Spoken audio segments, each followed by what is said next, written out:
नमस्कार श्रोताओं, मैं रीता उपाध्याय आपको बहुत बहुत धन्यवाद दे रही हूँ। धन्यवाद मेरे चैनल को सब्सक्राइब करने के लिए, साथ ही वीडियो को लाइक करने के लिए और अच्छे अच्छे कमेंट्स के लिए। साथ ही मेरे वीडियो को देखने के लिए आप लोगों का बहुत बहुत शुक्रिया। अभी अधिक मास चल रहा है, जिसे मलमास भी कहते हैं। पौष मास के नायक श्री विष्णु और सूर्यदेव की पूजा की जाती है। पूजा हमें बहुत ही श्रद्धा भाव से करना चाहिए। पूजा करते समय हमें मन में यह विचार करना चाहिए कि प्रभु हमारे सामने खड़े हैं और हम उन्हें प्रणाम करते हैं। हमें हर समय ईश्वर से अपनी इच्छाओं की पूर्ति के लिए प्रार्थना नहीं करनी चाहिए। ईश्वर हमारे मन की बातों को समझते हैं, वे सर्वज्ञ ज्ञाता हैं, हमारी ज़रूरतों को अवश्य पूरी करते हैं। अगर हमारी कोई इच्छा पूर्ण नहीं हो रही हो तो हमें यह समझना चाहिए कि उस इच्छा के पूर्ण होने पर हमारा कोई अहित ही होगा। समय आने पर हमारे लायक प्रभु हमारी इच्छा अवश्य पूर्ण करेंगे। मैं सर्वप्रथम अधिक मास में आपको कथा सुना रही हूँ श्री गणेश जी की। एक बार बड़े प्रेम से बोलिए, श्री गणेश महाराज की जय, श्री गणपति भगवान की जय। आइए हम कथा सुने। एक बुढ़िया माई थी, वह बहुत ही निर्धन थी। उसके पति का स्वर्गवास हो गया था। वह बहुत मुश्किल से अपना गुजारा करती थी। उसे आंखों से बहुत कम दिखता था। उसके एक पुत्र था जो प्रायः बेरोजगार ही रहता था।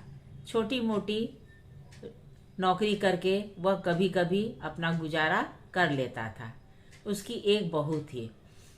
बेटे की शादी को बहुत साल हो गए, किंतु उसे कोई पुत्र नहीं था।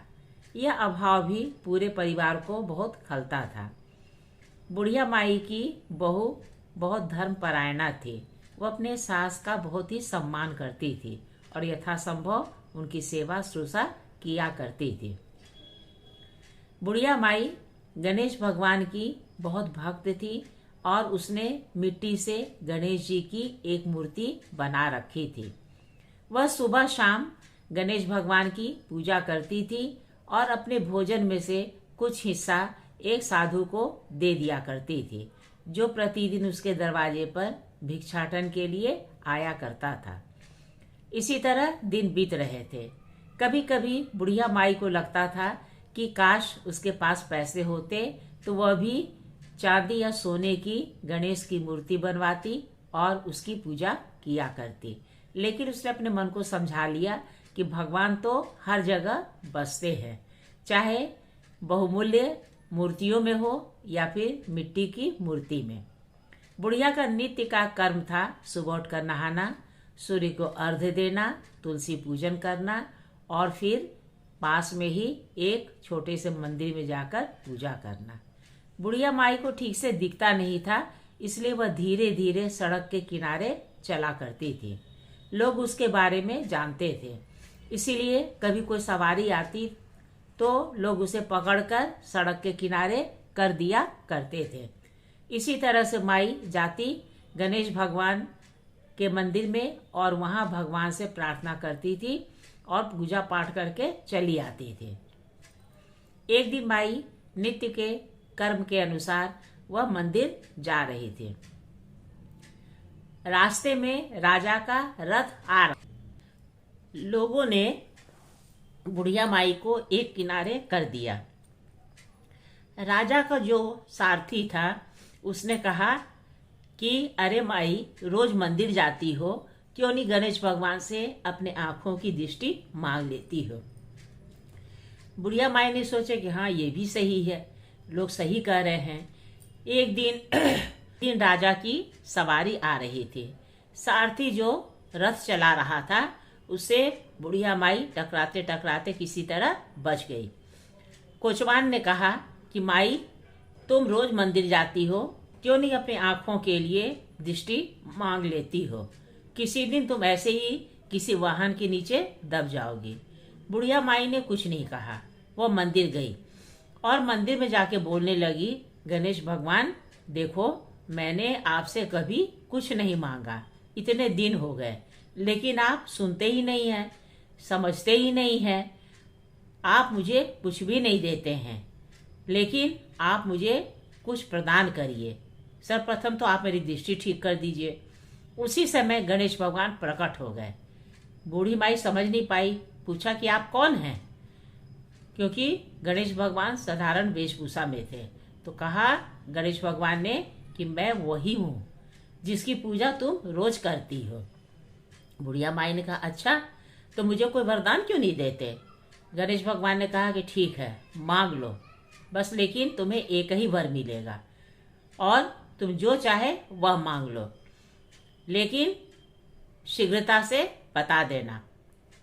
बुढ़िया माई ने कहा कि ठीक है, मैं अपने बेटे बहू से पूछकर बताऊंगी। बुढ़िया माई अपने घर आ गई।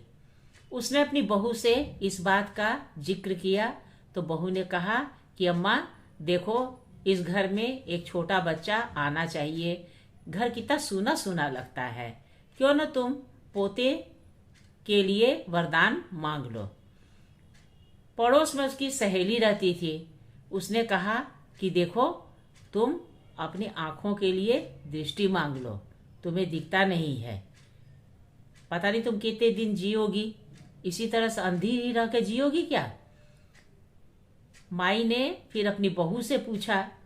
बहू के बाद उसने बेटे से पूछा तो बेटे ने कहा कि अम्मा, गणेश भगवान से धन मांग लो, देखो मेरा काम कभी लगता है कभी छूटता है, उनसे ढेर सारा धन संपत्ति मांग लो। अब बुढ़िया सोच विचार में पड़ गई। दूसरे दिन सोकर उठी, नहा धोकर वह मंदिर जाने वाली थी। उसी समय साधु बाबा आए। तो बुढ़िया माई ने कहा कि बाबा बताओ मैं क्या मांगूं, क्योंकि गणेश भगवान मुझे बस एक ही वरदान मांगने को बोले हैं। साधु महाराज ने थोड़ी देर सोचा विचारा, फिर कहा, माई मैं तुम्हें एक ऐसा वरदान मांगने के लिए कहूँगा कि तुम्हारी सारी इच्छाओं की पूर्ति हो जाएगी।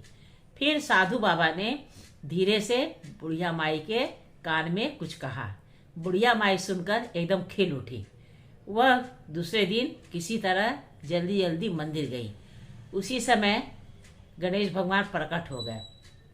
गणेश भगवान ने कहा कि बताओ तुमने क्या सोचा है, जल्दी बताओ, आज मुझे दूसरे भक्त के पास जाना है।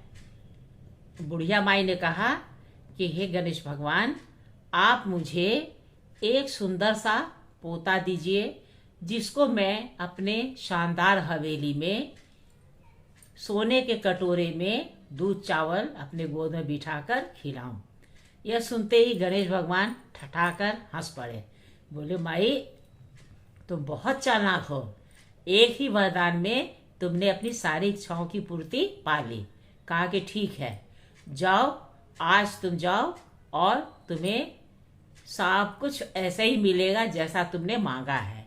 बुढ़िया जैसे ही घर से बाहर निकली, मंदिर से बाहर निकली, तो उसने देखा चारों तरफ खूब अच्छी तरह से दिख रहा है। वह जल्दी जल्दी घर की ओर लपकी। आसपास के लोग देख रहे थे। कुछ लोगों ने टोका, अरे माई इतनी जल्दी जल्दी क्यों जा रही है, किसी चीज से टकरा जाएगी, तुझे तो दिखता नहीं है और तू भागी चली जा रही है। माई ने कुछ नहीं कहा, वह जल्दी जल्दी जा रही थी। अचानक घर के पास पहुंची तो देखा कि उसका घर गायब हो गया है। वो बहुत परेशान हो गई। उसने सोचा कि घर मेरा गया कहाँ। वो चारों ओर निहारने लगी। उसी समय उसकी बहू की आवाज उसके कानों में पड़ी। वह चिल्ला रही थी, अरे ओ अम्मा, इधर आओ, देखो अपना घर इधर है। तो माई को बड़ा आश्चर्य हुआ। कहा कि हम लोग तो टूटी झोपड़ी हुआ करती थी, वह कहाँ गई? तो माई को बहू ने कहा, अम्मा देखो गणेश भगवान ने हम पर कृपा की है, हमारा टूटा फूटा झोपड़ा देखो कितना सुंदर महल में बदल गया है। जैसे भगवान ने सब पर कृपा की, वैसे ही सब पर गणेश भगवान कृपा करते रहे।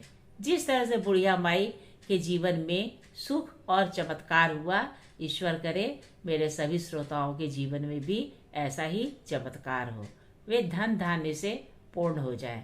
मैं अपने साथ साथ अपने दर्शकों और श्रोताओं की भी मंगल कामना करती हूँ। आइए अब हम एक दूसरी प्राचीन कथा सुने। प्राचीन काल में गुलिक नाम का एक व्याघ्र था। वह बड़ा क्रूर था। वह पराये धन को हड़पने में सदा तत्पर रहता था। धन के लिए प्राणियों की, मनुष्यों की हत्या करने में भी उसके मन में हिचक न थी। वह सदा इसी अवसर की प्रतीक्षा में रहता था कि पराई स्त्रियों का अपहरण कर लूं, कपट पूर्वक धन हरण कर लूं, पशु प्राणियों की हत्या कर दूं।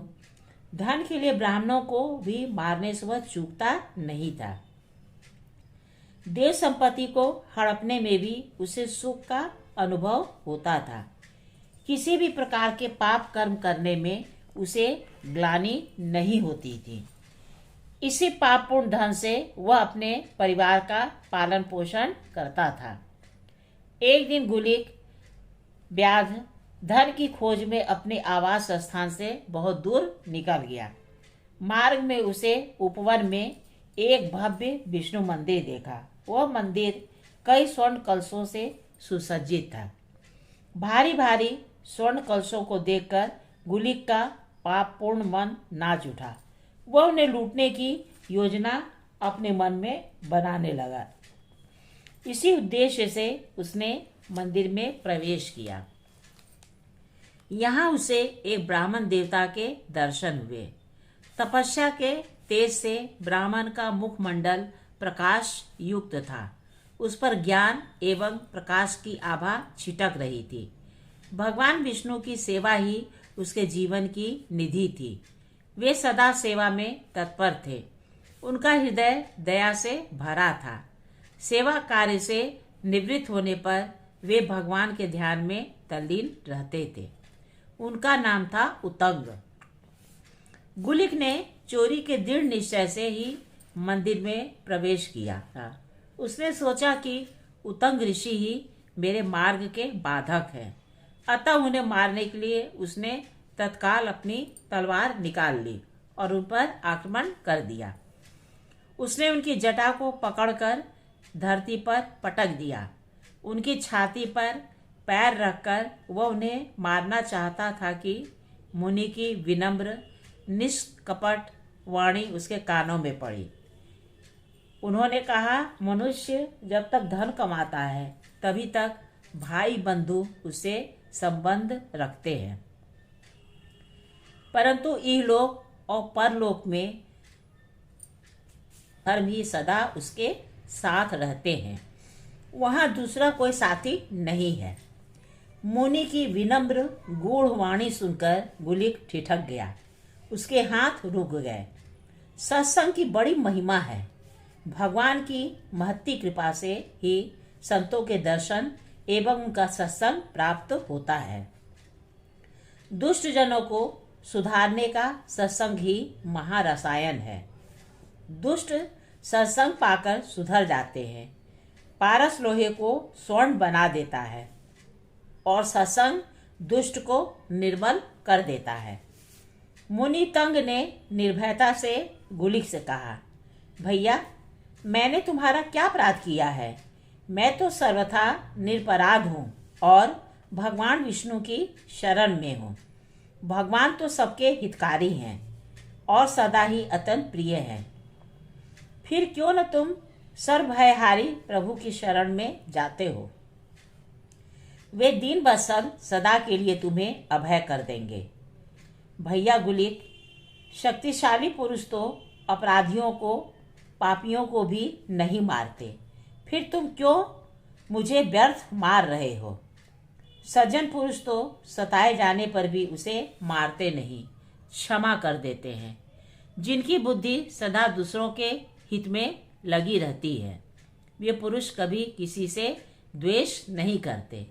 ऐसे पुरुष भगवान को बड़े प्रिय होते हैं। व्याघ्र दूसरों का धन लूटकर अपने परिवार का पालन पोषण करते हो, परंतु मृत्यु के समय तुम्हें अकेले ही परलोक यात्रा करनी होगी। तुम्हारी पत्नी, तुम्हारे माता पिता, तुम्हारी पुत्र पुत्रियां, तुम्हारी ममता की समस्त वस्तुएं यही इसी पृथ्वी पर ही रह जाएंगे। तुम्हारे साथ केवल तुम्हारे पाप कर जाएंगे। यह संपूर्ण चराचर जगत दैव के अधीन है, अतः दैव ही जन्म और मृत्यु को जानता है, दूसरा नहीं। ममता से व्याकुल चित्त वाले मनुष्य महान दुख सहते हैं। वे बड़े बड़े पाप करके धन इकट्ठा करते हैं। उस धन को उसके बंधु बांधव भोगते हैं, परंतु वह मनुष्य अपने पाप कर्मों के फलस्वरूप अकेला नरक यंत्रणा भोगता है। उस पाप कर्म में उसका कोई हिस्सा नहीं बटा सकता, अतः तुम पाप कर्म करना छोड़ दो। ऐसे वचन सुनते ही गुलिक ने महर्षि उत्तंग को छोड़ दिया।